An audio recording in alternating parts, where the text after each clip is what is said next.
dabayaaqadii sanadkii taga waxaa telefoon ii soo diray taliyaha amniga dal carabta afrikaad ah oo aan isku dufcad ahayn markii ay dowladdii Soomaaliyeed Moscow tacliin igu dirtay inkastoo arday wada ahayn haddana markii loo dhiibay ammaanka dalkiisa waxaa dhowr jeer uu jeclaaday inaan ka soo tago dhulka Raafiyadeyn iyo bariga dhexe oo aan baraka ah una soo guuro Afrika barana aan noqdo waan iska diiday duruufo jiray welina jira dartood hase yeeshee 3 jeer wax ka badan ayaan leeliyay saraakiil lagu biirinayay xogaga ammaanka dalkaas bil ka hor ayuu igu marti sooray dalkiisa inkastoo da'da 70aad aan kor u dhaafay albaabka aakhirana aan taaganahay nolosha adduuna aan isaga qashdhacay haddana kama rajabeelin inaan arko madax Soomaaliyeed oo ugu yaraan dhaqan Soomaaliyeed leh kalena garanayo qofka Soomaaliga ah iyo kan aan Soomaaliga ahayn sida ay u kala mudan yihiin taliyaha aan iska diiday inaan magaciisa iyo dalkiisaba idin sheego wuxuu ii dhiibay qoraal ka kooban 5 bog oo laga soo xulay war ay soo tabiyeen saraakiisha wardoonka ee hay'adiisa nuxurku waxa uu ahaa doorashada Soomaaliya iyo sida dawladaha danta kale ay u arkaan dawladaha Itoobiya iyo Kenya waxa ay ka midaysan yihiin warwarka ay ka qabaan in la doorto Maxamed Cabdullaahi Farmaajo sababta ugu weyn waxa ay tahay hamigiisa siyaasadeed waxa ugu horeeya xoogii dalka Soomaaliyeed arrintaasna masaalixda labada dal uma adeegayso sidoo kale shacabka ayaa xoog u taageersan haddii madaxweyne uu noqdana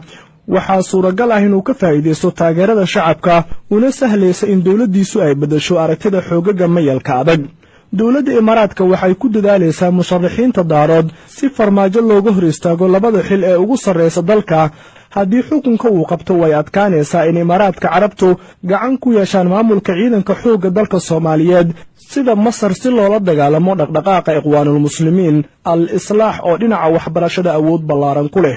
dawladda Masar waxay ku haminaysaa inay yeelato beeraha ku teedsan webiga Shabeelle waxaa sacabsi ay ka qabtaa isbeddelka dhacaya war laga keenay Qaahirana waxa uu muujinayaa dhaqaalaha Masar in uusan u wanaagsaneyn in Farmaajo uu ku soo baxo doorashada sida awgeedna xukunka askarta ee Masaaridu waxay ka codsanayaan Imaaraadka in dhaqaale fiican ay ku bixiyaan sidii loo soo saari lahaa nin aan ahayn Maxamed Cabdullaahi Farmaajo laakiin daarood ah si aysan u suuragelin in Farmaajo mar kale uu noqdo wasiirka koowaad sidoo kale wasiirkii waxbarashada Dr. Nuur oo reer Hiiraan ah ayaa lagu sheegay in dhawaanahani uu wada olole xoog leh laakiin lama sheegin cidda uu la siyaasad yahay fariimaha qaar ayaa lagu sheegay intii uu ahaa wasiirka koowaad 2010kii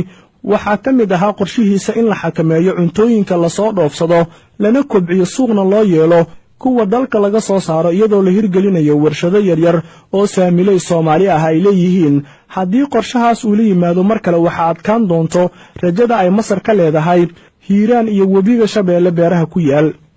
warqadaas sidoo kale waxaa ku sheegnaa baadiyow oo la sheegay in uu yahay nin ay Imaaraadka si xoogan u diidan yihiin madaxweynaha dhacayana ay isku reer yihiin waxaa sidoo kale la sheegay musharax Jibriil oo ay ku qeexeen inuu yahay mudadarrif cilmaani ah oo loola jeedo cilmaani xagjir ah inkastoo uusan lahayn khibrad uu ku hogaamiyo Soomaaliya haddana waxaa lagu sheegay inuu yahay nin dhalin yar oo ay wasaaradda difaaca Mareykanku leelisay waxaa suuragal ah inuu guulaysto marka lagu qiyaaso qoyska uu ka soo jeedo haddii ay xildhibaanadu u bataan in la rido madaxweynaha haatan jira isla markaana lagu bedelo nin ay isku qabiil yihiin waa ninka ugu dhow ee ku soo bixi kara marka lagu miisaamo qabiil haddii uu soo baxo waxa ay qabaan saraakiisha ammaanka ee Kenya in uu sii kordhayo iska hor imaadka hubaysan ee ku dhisan caqiidada taas oo ragga ammaanka Kenya ay qabaan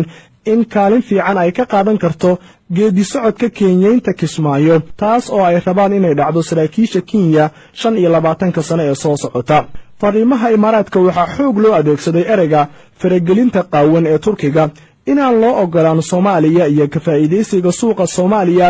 kaas oo yareeyay dalabkii Imaaraadka uga imaan jirtay tan iyo intii dawladda Turkigu ay faraha la soo gashay siyaasadda Soomaaliya sidoo kale Turkigu waxa uu kala dhantaalay awoodda iyo midnimada ummadda Carbeed sida awgeed waa in golaha iskaashiga qaliijku si wadajir ah ay u wajahaan khatarta Cusmaaniyiinta cusub fariinta ka timid geeska Afrika oo aan isiri warkaas waa Soomaalida ku xeeran Soomaaliya ayaa ku sheegtay Sheekh Shariif Sheekh Axmed inuu yahay ninka nasiibkiisu uu siiyay in mar madaxweyne uu ka noqdo dalkan laakiin aad ay u adag tahay in mar kale uu helo cid maqasha doorashadana waxaa adag inuu ka soo gudbo wareegga koowaad Maslax Maxamed Siyaad riyadu ku jiray ayuu Shariif Xasanna ku jira doorkan ayaa lagu sheegay fariintan waxaase aad ii xiise geliyey warbixin ka timid Addis Ababa. Dowladda Itoobiya ayay aad ugu adag tahay xilligan inay ka qiyaas qaadato cidda ku soo baxaysa doorashada Soomaaliya. Sababtuna waxay tahay xildhibaanada waxaa lagu soo doortay si ka duwan hanaankii hore. waxaa meelo badan ka soo baxay dhalinyaro badan oo aan la aqoon, badankoodna aan wax balwad ah lagu ogeyn. sidoo kale waxay Itoobiya aaminsan tahay laaluushku inuusan shaqayn doonin marka la gaaro wareegga labaad. waxaa suuragal ah haddii farmaajo wareegga labaad uu soo gaaro in ay adag tahay in la loodiyo. xildhibaano badan oo dhalinyaro ah ayaa la soo doortay, ha ku yimaadaan laaluush iyo lacag inta badan laga helay madaxweynaha hadda dhacaya iyo kuwa gobollada. sidoo kale xildhibaano badan oo lacag ka qaatay madaxweyne xasan sheekh ayaa la ogyahay in codkooda ay siin doonaan cid kale. isku duub Itoobiya waxay aaminsan tahay haddii Maxamed Cabdulaahi Farmaajo uu ka soo gudbo wareegga koowaad inuu yahay madaxweynaha 4 sano ee soo socota, xamarna waxa hubaal ah in markaasi ay geli doonto weji cusub. doorashada Hargeysa ka dhaceysa ayaa ku sheegneed warbixintan. sargaal Kenyaan ah ayaa u sheegay wardoonku inay ku farxeen Itoobiyaanka sidii loo galay Jamaal Cali Xuseen oo la aaminsan yahay inuu yahay nin ka dhalin yar ragga haatan baratamaya kana aqoon badan yahay, dhaqaalaha gobolkana wax ka bedeli karo. laakiin waxa uu sargaalka Kenyaanka ah yidhi Ciise Masiixi ayaa Faysal Waraabe ku saliday. isagoo hadlaya ayuu yidhi ma og tahay Soomaaliya aqoon kama shaqayso ee qabiil ayaa ka shaqeeya. xitaa diintooda islaamka waxay ka jecel yihiin qabiilkooda. sidaas ayuu yidhi sargaalkan oo magaciisa lagu soo koobay Charles, kana mid ahaa ciidamada ammaanka Kenya. waxa uu sheegtay asagoo cabsan inuu ahaa ninka maamulaya guddiga xalinta khilaafaadka markii la dhisay baarlamaanka. waxaa sidoo kale uu sheegay in lacag ay taalo Soomaaliya. ma og tahay in ciidanka Kenya ay magaalooyinka Kismaayo iyo Xamar jidka u dhaxeeya xireen, ganacsatadana waxaa loo fududeeyay in toos ay alaabtooda u geeyaan. muddo kadibna Kismaayo Kenya ayay iska noqon doontaa, ayuu yidhi isagoo qoslaya. ugu dambayntii xildhibaanada haatan gacantooda lagu meeriyey masiirkii dalka waxaa saaran waajibaad culus, waana in aad doorataan ciddii aad ku aamini lahaydeen in ubadkiina uu nolol karaamo leh u diyaariyo, sidoo kalena berri dalka ku hogaamiyo marka qoortana loo laabo. mana aha in aad laaluush gurataan dalkana aad dayacdaan. haddiise sidaas aad samaysaan jiilka dambe ayaa idin nacladi doona. xildhibaanow codkaaga maanta ayay talo kula joogtaaye dalkan la duleeyo ugu hiili codkaaga.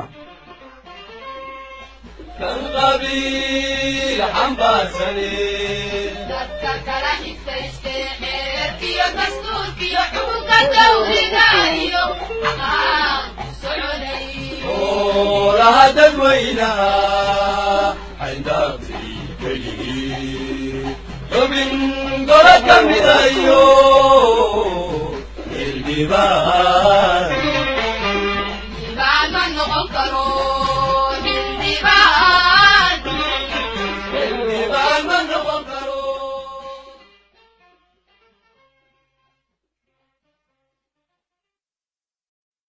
dabayaaqadii sanadkii taga waxaa telefoon ii soo diray taliyaha amniga dal carabta Afrikaad ah oo aan isku dufcad ahayn markii ay dowladdii Soomaaliyeed Moscow tacliin igu dirtay. inkastoo arday wada ahayn, haddana markii loo dhiibay ammaanka dalkiisa waxaa dhowr jeer uu jeclaaday inaan ka soo tago dhulka Raafiyadeyn iyo bariga dhexe oo aan bara ka ahaa una soo guuro Afrika barana aan noqdo. waan iska diiday duruufo jiray welina jira dartood. hase yeeshee 3 jeer wax ka badan ayaan leeliyey saraakiil ugu biirinayay xoogagga ammaanka dalkaas. bil ka hor ayuu igu marti sooray dalkiisa, inkastoo da'da 70aad aan kor u dhaafay, albaabka aakhirana aan taaganahay, nolosha adduuna aan isaga qashdhacay, haddana kama rajabeelin inaan